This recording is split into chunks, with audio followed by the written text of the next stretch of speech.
Bună ziua, dragii mei, și bine v-am regăsit la un nou material video. Suntem în luna august și dăm startul conservelor pentru iarnă.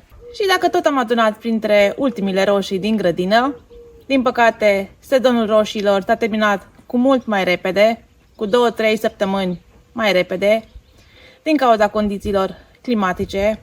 Mult prea cald a fost în zona noastră și mult prea cald este și în acest moment, la noi undeva la 38 de grade. Am gândit să fac un ketchup. Copiilor le place foarte mult ketchupul și încercăm să-i ferim cât mai mult de chimicalele din comerț. Acum vom merge în bucătărie să vă arăt și de ce ingrediente mai avem nevoie pe lângă aceste roșii. Pentru această rețetă avem nevoie de 2 kg și jumătate de roșii, jumătate de kilogram de mere curățate, jumătate de kilogram de ceapă, 150 de grame de zahăr, 3 linguri de muștar, boabe de piper, poi de dafin, 100 de ml oțet și sare după gust. Este o rețetă de ketchup dulce. Dacă doriți ca să faceți ketchup iute, pe lângă aceste ingrediente mai adăugați 4 ardei iuți mici. Mai întâi tăiem roșiile în 4. Înlăturăm acest cotor.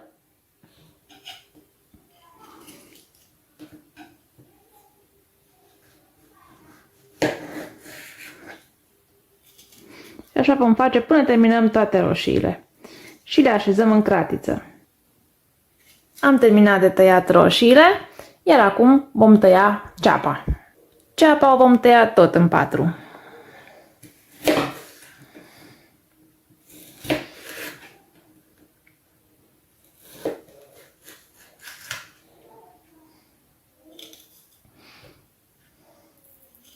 Înlăturăm cotorul. Am terminat de tăiat și ceapa. Vom adăuga și merele. Și vom pune cratița pe foc. Am pus oala la foc potrivit. Vom amesteca permanent până când roșiile își vor lăsa sucul și ceapa și merele vor fierbe în sucul roșiilor. Deci mestecăm continuu pentru a nu se prinde de fundul oalei. Roșiile au lăsat suc, au început să și fiarbă. Acum vom adăuga o lingură de piper boabe,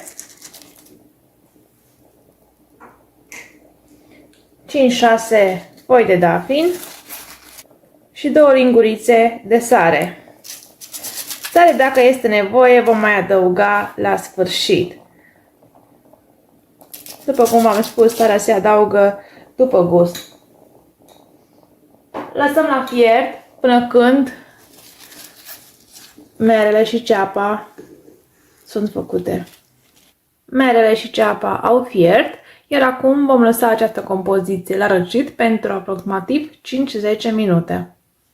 Compoziția a stat la răcit 10 minute, iar acum o vom trece prin separatorul de roșii.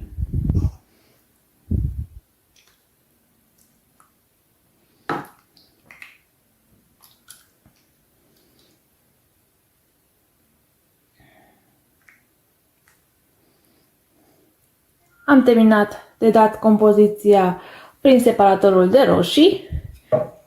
Așa arată consistența lui. Acum vom adăuga zahărul, oțetul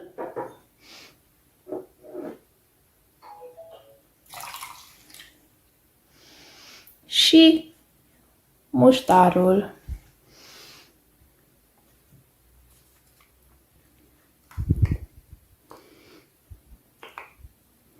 Și vom pune din nou compoziția la foc mediu.